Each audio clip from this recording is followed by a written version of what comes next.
Hello friends, welcome back to my YouTube channel arts students corner. आपका फिर से स्वागत है मेरे यूट्यूब चैनल पे जिसका नाम है आर्ट्स स्टूडेंट्स कॉर्नर। तो इस वीडियो में हम लोग पढ़ेंगे indicators of healthy life topic से स्टार्ट करेंगे। हम लोग का चैप्टर चल रहा है ह्यूमन डेवलपमेंट। चैप्टर 3 है, यूनिट 1 है, बुक है India people and economy, class 12 NCERT, Bharat, लोग और अर्थव्यवस्था।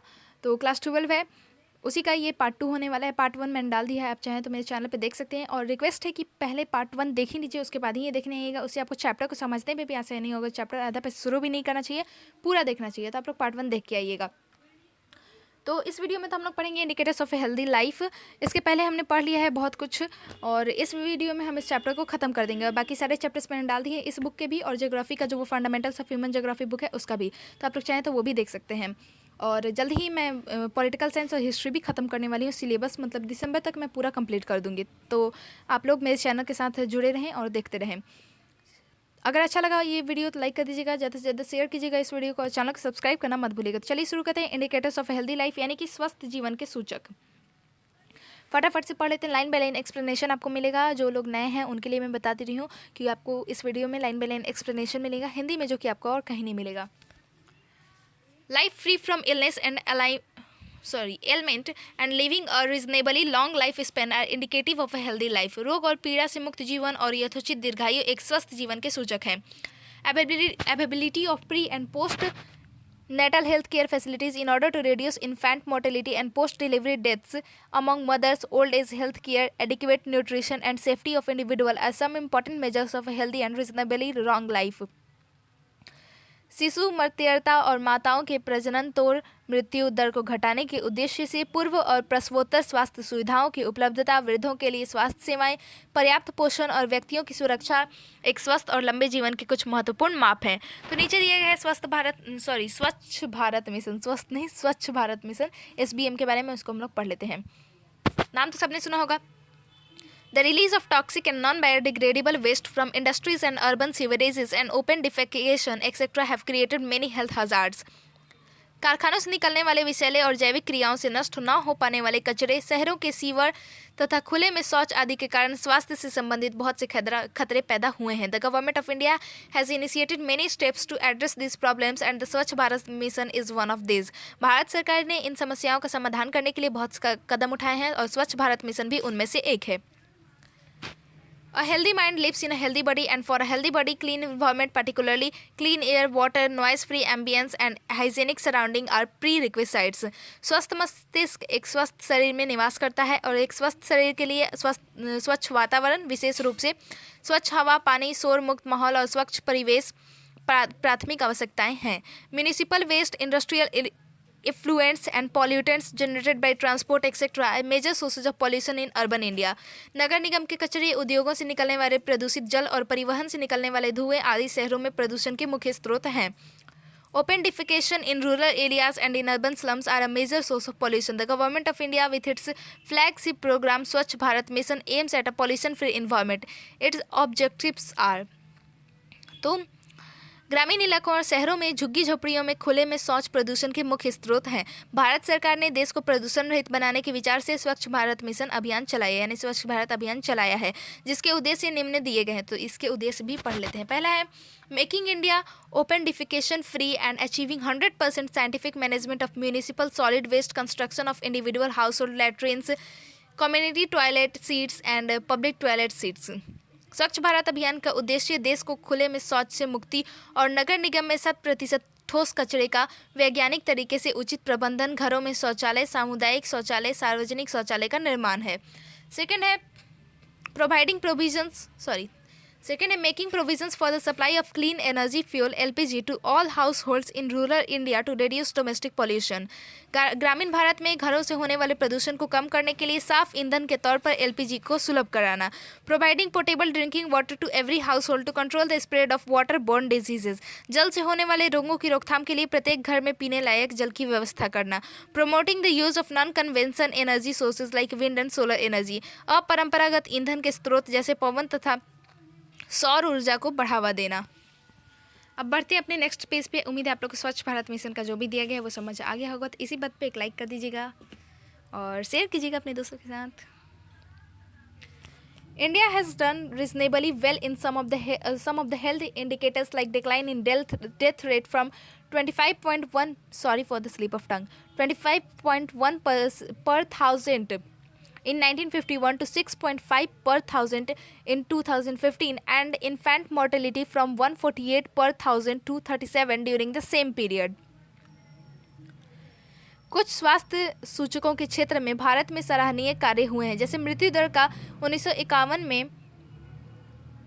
25.1% से घटकर 2015 में 6.5 प्रति हजार होना, और इसी अवधि में शिशु मृत्यु का 148 प्रति हजार से 37 प्रति हजार होना.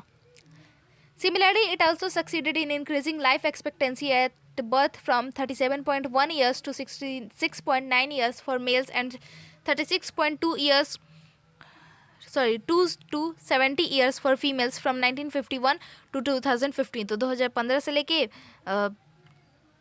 इसी प्रकार 1951 से 2015 की अवधि में जन्म के समय जीवन प्रत्याशा में पुरुषों के लिए 37.1 वर्ष से 66.9 वर्ष तथा स्त्रियों के लिए 36.2 वर्ष से 70.0 वर्ष की वृद्धि करने में भी सफलता मिली. Though these are great achievements, a lot needs to be done. Similarly, it has also done reasonably well in bringing down birth rate from 40.8 to 20.8 during the same years, but it still is much higher than many developed countries. यद्यपि ये महत्वपूर्ण उपलब्धियां हैं, फिर भी बहुत कुछ करना बाकी है. इसी प्रकार इसी अवधि के दौरान भारत ने जन्म दर को 40.8 से 20.8 तक नीचे लाकर अच्छा कार्य किया है, किंतु यह जन्म दर अभी भी अनेक विकसित देशों की तुलना में काफ़ी ऊंची है. The situation is more alarming when seen in the context of gender specific and rural and urban health indicators. लिंग विशिष्ट और ग्रामीण व नगरीय स्वास्थ्य सूचकों के संदर्भ में देखने पर स्थिति और चिंताजनक प्रतीत होती है. India has recorded declining female sex ratio. Bharat में स्त्री लिंग अनुपात घट रहा है. The findings of 2011 census of India are very disturbing, particularly in case of child sex ratio in the age group of 0 to 6 years. The other significant features of the report are, with the exception of Kerala, the child sex ratio has declined in all the states, and it is the most alarming in the developed state of Haryana and Punjab, where it is below 850 female children per 1000 male children. Bharat की जनगणना 2011 के अनुसार के निष्कर्ष विशेष रूप से मतलब 0 से लेकर 6 आयु तक के वर्ग के बच्चों के लिंग अनुपात के संबंध में बहुत ही अवांछनीय है. रिपोर्ट के अन्य महत्वपूर्ण लक्षण ये है कि यदि केरल को अपवाद मान लिया जाए तो सभी राज्यों में बच्चों का लिंग अनुपात घटा है, और पंजाब और हरियाणा जैसे विकसित राज्यों में यह सबसे अधिक चिंताजनक है, जहाँ यह लिंग अनुपात प्रति हजार बालकों की तुलना में 850 बालिकाओं से भी नीचे है. What factors are responsible for it? तो इसके लिए कौन कौन से कारक उत्तरदायी हैं? Is it the social attitude or scientific methods of sex determination? क्या यह सामाजिक दृष्टिकोण है अथवा लिंग निर्धारण की वैज्ञानिक विधियाँ? अब है इंडिकेटर्स ऑफ सोशल एम्पावरमेंट. इसको हम लोग पढ़ लेते हैं फटाफट से. तो इसका मतलब होता है कि जो सामाजिक सशक्तिकरण के सूचक क्या क्या हैं, इंडिकेटर्स क्या क्या हैं. Development is freedom from hunger, poverty, servitude, bondage, ignorance, illiteracy and any other forms of domination is the key to human development. विकास मुक्ति है. भूख, गरीबी, दास्ता, बंधुआकरण, अज्ञानता, निरक्षरता और किसी की अन्य प्रकार की प्रबलता से मुक्ति मानव विकास की कुंजी है. Freedom is in real sense of the term is possible only with the empowerment and participation of people in the exercise of their capabilities and choices in the society. वास्तविक अर्थों में मुक्ति तभी संभव है जब लोग समाज में अपने सामर्थ्यों और विकल्पों के प्रयोग के लिए सशक्त हों और प्रतिभागित करें. Access to knowledge about the society and environment are fundamental to freedom. Literacy is the beginning of access to such a world of knowledge and freedom. समाज और पर्यावरण के बारे में ज्ञान तक पहुंच ही मुक्ति का मूल आधार है. ज्ञान और मुक्ति का रास्ता साक्षरता से होकर जाता है, यानी कि लिटरेसी से होकर जाता है. अब एक एक्टिविटी नीचे दिया गया है, इसको आप लोग को खुद से करना है. क्रियाकलाप 3 एक्टिविटीज़ दिए गए एक्चुअली, यहाँ पे एक है, बाकी आगे है. तो represent the literacy rates for states having more than the national average by bar diagram after arranging the data in descending order. तो ये प्रैक्टिकल टाइप है आपका. तो राष्ट्रीय औसत से अधिक साक्षरता दर वाले राज्यों को अवरोही क्रम में व्यवस्थित करके उन्हें दंड आरेख द्वारा प्रदर्शित कीजिए. दंड आरेख आप लोग को सबको बनाना आता ही होगा, नहीं आता होगा तो दिखा देती हूँ. एक्स एक्सिस एक वाई एक्सिस बना लीजिए, यहाँ पे पॉइंट कर दीजिए, यहाँ पे भी पॉइंट होना चाहिए, ठीक है। 3 मान लीजिए कि 3 का दिखाना है, यहाँ पे 5 कर देते हैं, 10 कर देते हैं, 15 कर देते हैं, तो ये ऐसे बनता है। नीचे भी लिख दिया जाएगा जो दिया रहेगा इन्फॉर्मेशन और जो यहाँ रहेगा। बढ़ते हैं आगे, इसके लिए अलग से वीडियो बनाया जाएगा। Why is the total literacy rates in Kerala, Mizoram, Lakshadweep and Goa are higher than other states? Kerala, Mizoram, Lakshadweep और गोवा की साक्षरता दरें अन्य राज्यों की तुलना में ऊंची क्यों हैं? Can literacy reflect the status of human developments debate. तो इस पे आप लोग को वाद विवाद करना है कि क्या साक्षरता मानव विकास के स्तर को परिलक्षित करती है। तो डिबेट करना चाहिए, डिबेट से बहुत नॉलेज होता है। Table 3.3 showing the percentage of literates in India reveals some interesting features. Bharat में साक्षरों का प्रतिशत दर्शाती तालिका 3.3 कुछ रोचक विशेषताओं को उजागर करती है। तो ये रोचक विशेषताएं हम पढ़ लेते हैं। Overall literacy in India is approximately 74.04% according to 2011। Bharat में कुल साक्षरता लगभग 74.04% है, वाइल फीमेल लिटरेसी इज 65.46%, जबकि स्त्री साक्षरता 65.46% है 2011 के अनुसार। Total literacy as well as female literacy is higher than the national average in most of the states from South India. दक्षिण भारत के अधिकांश राज्यों में कुल साक्षरता और महिला साक्षरता राष्ट्रीय औसत से ऊंची है। There are wide regional disparities in literacy rate across the states of India. Bharat के राज्यों में साक्षरता दर में व्यापक प्रादेशिक असमानता पाई जाती है। There is a state like Bihar which has very low 63.82% literacy, and there are states like Kerala and Mizoram which have literacy rates of 93.91 and 91.58% respectively. Bharat के राज्यों में साक्षरता दर में व्यापक प्रादेशिक असमानता पाई जाती है। यहाँ बिहार जैसे राज्य भी हैं जहाँ बहुत कम यानी कि 63.82% साक्षरता है, और केरल और मिजोरम जैसे राज्य भी हैं जिनमें साक्षरता दर क्रमशः 93.09% और 91.58% है। सोचिए बिहार में कितना कम है। Apart from the spatial variations, percentage of illiterates in the rural areas and amongst the marginalized sections of our society such as female, scheduled castes, scheduled tribes, agricultural laborers, etc. is very low. स्थानिक भिन्नताओं के अतिरिक्त ग्रामीण क्षेत्रों और स्त्रियों, अनुसूचित जातियों, अनुसूचित जनजातियों, कृषि मजदूरों इत्यादि जैसे हमारे समाज में सीमांत वर्गों में साक्षरता का प्रतिशत बहुत कम है। It is worth mentioning here that though there has been improvement in the percentage of literates among the marginalized section, yet the gap between the richer and the marginalized sections of the population has increased over the years. यहाँ पर उल्लेखनीय है कि यद्यपि सीमांत वर्गों में साक्षरों का प्रतिशत सुधरा है, तथापि धनी और सीमांत वर्गों की जनसंख्या के बीच अंतर समय के साथ बढ़ा है। अब है human development index in India, यानी कि भारत में मानव विकास सूचकांक। इसको पढ़ लेते हैं हम लोग। In the backdrop of above-mentioned important indicators of Planning Commission calculated the Human Development Index by taking states and union territories as the unit of analysis. उपर्युक्त महत्वपूर्ण सूचकों की पृष्ठभूमि में योजना आयोग ने राज्यों और केंद्र शासित प्रदेशों को विश्लेषण की इकाई मानते हुए मानव विकास सूचकांक का परिकलन किया है। India has been placed among the countries showing medium human development. Bharat को मध्यम मानव विकास दर्शाने वाले देशों में रखा गया है। What is the rank of India among the 188 countries of the world? As indicated in table 3.4, Kerala with the composite index value of 0.790 is placed at the top rank, followed by Delhi, Himachal Pradesh, Goa and Punjab. As expected, states like Bihar, Orissa and Chhattisgarh are at the bottom among the 23 major states in India. विश्व के 188 देशों में इसका 131वां स्थान है। भारत के विभिन्न राज्यों में, जो कि टेबल 3.4 में दिखाया गया, 0.790 संयुक्त सूचकांक मूल्य के साथ केरल कोटि क्रम में सर्वोच्च है। इसके बाद दिल्ली, हिमाचल प्रदेश, गोवा और पंजाब आते हैं। अपेक्षा के अनुरूप बिहार, उड़ीसा और छत्तीसगढ़ जैसे राज्य देश के 23 प्रमुख राज्यों में सबसे नीचे हैं।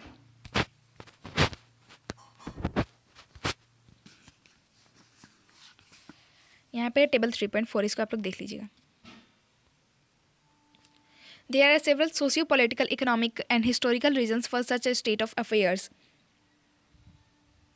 ऐसी हालतों के लिए अनेक सामाजिक, राजनीतिक, आर्थिक और ऐतिहासिक कारण उत्तरदायी हैं। Kerala is able to record the highest value in the HDI largely due to its impressive performance in achieving near 100% literacy. Kerala के मानव विकास सूचकांक का उच्चतम मूल्य इसके द्वारा 100% के आसपास साक्षरता दर को प्राप्त करने के लिए किए गए प्रभावी कार्यशीलता के कारण है। In a different scenario the states like Bihar, Madhya Pradesh, Odisha, Assam and Uttar Pradesh have very low literacy. States showing higher total literacy rates have less gaps between the male and female literacy rates. एक अलग दृश्य में बिहार, मध्य प्रदेश, ओडिशा, असम और उत्तर प्रदेश जैसे निम्न साक्षरता वाले राज्य हैं। उच्चतर कुल साक्षरता दर्शाने वाले राज्यों में पुरुष और स्त्री साक्षरता के बीच कम अंतर पाया गया है। Apart from the educational attainment, the levels of economic development too play significant impacts on HDI. शैक्षिक उपलब्धियों के अतिरिक्त आर्थिक विकास भी मानव सूचकांक पर सार्थक प्रभाव डालता है। Economically developed states like Maharashtra, Tamil Nadu and Punjab and Haryana have higher value of HDI as compare to states like Chhattisgarh, Bihar, Madhya Pradesh etcetera. आर्थिक दृष्टि से विकसित महाराष्ट्र, तमिलनाडु, पंजाब एवं हरियाणा जैसे राज्यों के मानव विकास सूचकांक का मूल्य असम, बिहार, मध्य प्रदेश इत्यादि राज्यों की तुलना में ऊंचा है। Regional distortions and social disparities which developed during the colonial period continue to play an important role in the Indian economy, polity and society. उपनिवेश काल में विकसित प्रादेशिक विकृतियां और सामाजिक विषमताएं अब भी भारत की अर्थव्यवस्था, राजतंत्र और समाज में महत्वपूर्ण भूमिका निभा रही हैं। The government of India has made concerted efforts to institutionalize the balanced development with its main focus on social distributive justice through planned development.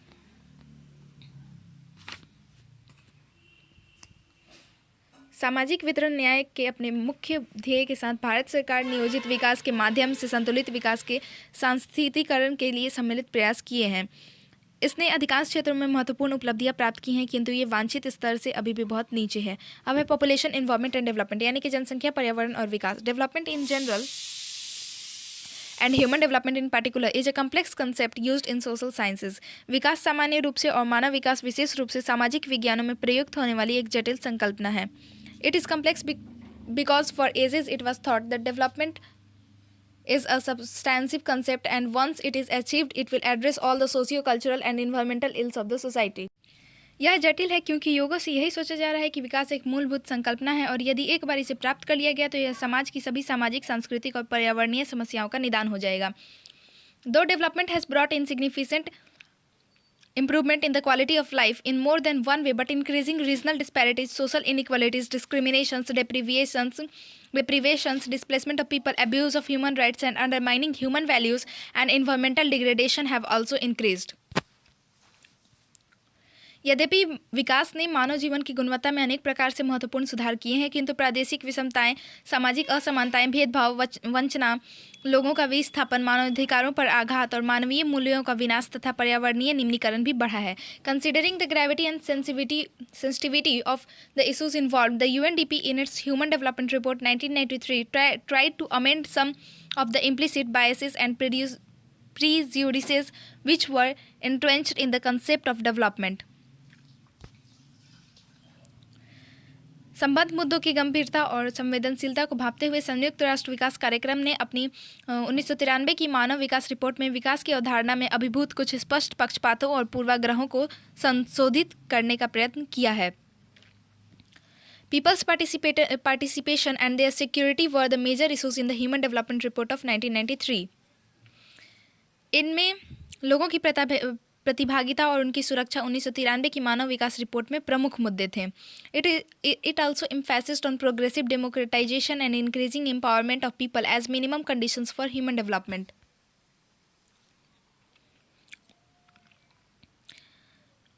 इसमें मानव विकास की न्यूनतम दशाओं के रूप में उत्तरोत्तर लोकतंत्रीकरण और लोगों के बढ़ते सशक्तिकरण पर बल दिया गया था।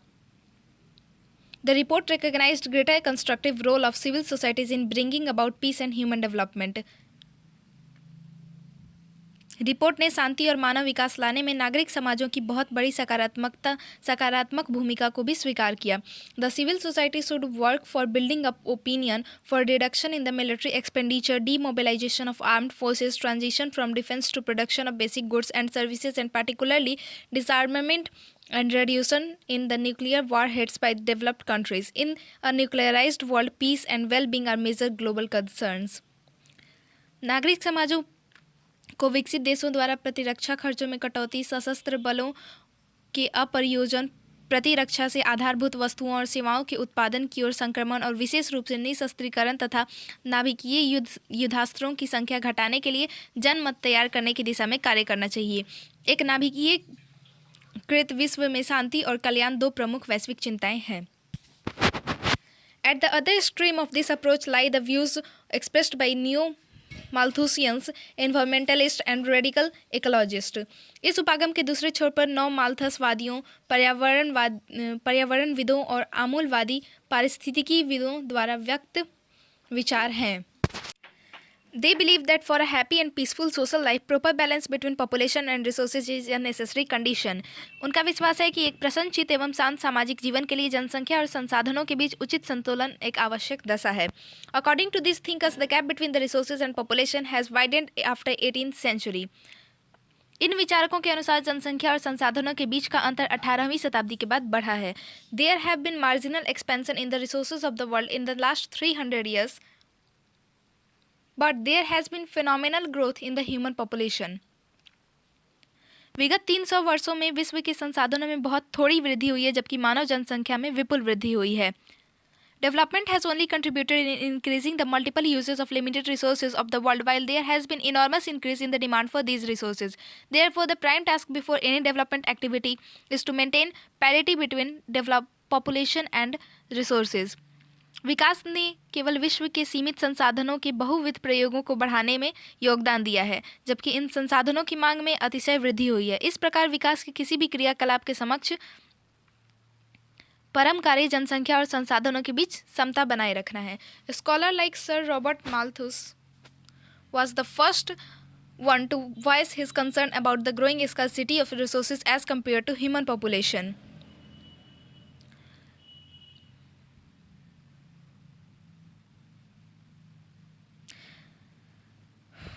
सर रॉबर्ट माल्थस मानव जनसंख्या की तुलना में संसाधनों के अभाव के विषय में चिंता व्यक्त करने वाले पहले विद्वान थे। Apparently, this argument looks logical and convincing, but a critical look will reveal certain intrinsic flaws, such as resources are not a neutral category. It is not the availability of resources that is as important as the social distribution. Resources everywhere are unevenly distributed. प्रत्यक्ष रूप से यह विचार तर्क संगत और विश्वासप्रद लगता है, परंतु यह विवेचनात्मक ढंग से देखा जाए तो इसमें कुछ अंतर्निहित दोष हैं, जैसे कि संसाधन एक तटस्थ वर्ग नहीं है। संसाधनों की उपलब्धता का होना इतना महत्वपूर्ण नहीं है जितना कि उनका सामाजिक वितरण। संसाधन हर जगह असमान रूप से वितरित हैं। Rich countries and people have access to large resource baskets while the poor find their resources shrinking. Moreover, unending pursuit for the control of more and more resources by the powerful and use of the same for exhibiting one's prowess is the prime cause of conflicts as well as apparent contradictions between population, resource and development. समृद्ध देशों और लोगों की संसाधनों के विशाल भंडारों तक पहुंच है, जबकि निर्धनों के संसाधन सिकुड़ते जा रहे हैं। इसके अतिरिक्त शक्तिशाली लोगों द्वारा अधिक से अधिक संसाधनों पर नियंत्रण करने के लिए किए गए अनंत प्रयत्नों और उनका अपनी असाधारण विशेषता को प्रदर्शित करने के लिए प्रयोग करना ही जनसंख्या, संसाधनों और विकास के बीच संघर्ष और अंतर विरोधों का प्रमुख कारण है। Indian culture and civilization have been very sensitive to the issues of population, resource and development for a long time. भारतीय संस्कृति और सभ्यता लंबे समय से ही जनसंख्या, संसाधनों और विकास के प्रति संवेदनशील रही है। It would not be correct to say that the ancient scriptures were essentially concerned about the balance and harmony among the elements of nature.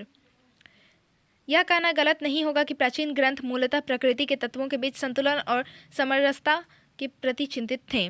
Mahatma Gandhi in the recent times advocated the reinforcement of the harmony and balance between the two. He was quite apprehensive about the ongoing development, particularly the way industrialization has institutionalized the loss of morality, spirituality, self-reliance, non-violence and mutual cooperation and involvement. Mahatma Gandhi ने अभिनव समय में ही दोनों के बीच संतुलन और समरसता के प्रबलन को प्रेषित किया। गांधी जी हो रहे विकास, विशेष रूप से इसमें जिस प्रकार औद्योगिकरण द्वारा नैतिकता, आध्यात्मिकता, स्वावलंबन, अहिंसा और पारस्परिक सहयोग और पर्यावरण के ह्रास के का सांस्थितिकरण यानी कि इंस्टीट्यूशनलाइज्ड किया गया है के प्रति आशंकित थे। Sorry for my slip of tongue. In his opinion, austerity for individual trusteeship In his opinion, austerity for individual trusteeship of social wealth and non-violence are the key to attain higher goals in the life of an individual as well as that of a nation. His views were also re-echoed in Club of Rome report Limits to Growth 1972, Schumacher's book Small is Beautiful 1974, Brundtland Commission's report Our Common Future 1997, and finally in the Agenda 21 report of Rio Conference 1993. उनके विचार में व्यक्तिगत मितव्ययता, सामाजिक धन की न्याय धारिता और अहिंसा एक व्यक्ति और एक राष्ट्र के जीवन में उच्चतर लक्ष्य प्राप्त करने की कुंजी है। उनके विचार क्लब ऑफ रोम की रिपोर्ट में लिमिट्स टू ग्रोथ जो कि 1972 में निकला, सुमाकर की पुस्तक यानी कि स्मॉल इज़ ब्यूटीफुल 1974, ब्रुडलैंड कमीशन की रिपोर्ट आवर कॉमन फ्यूचर 1987 और अंत में agenda 21 report of the Rio conference 1993 में भी प्रतिध्वनित हुए हैं।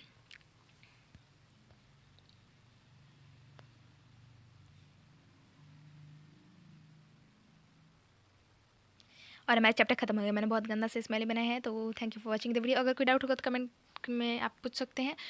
लाइक कर दीजिएगा या फिर डिसलाइक कर दीजिएगा और चैनल को सब्सक्राइब करना मत भूलिएगा। Thank you for watching the video.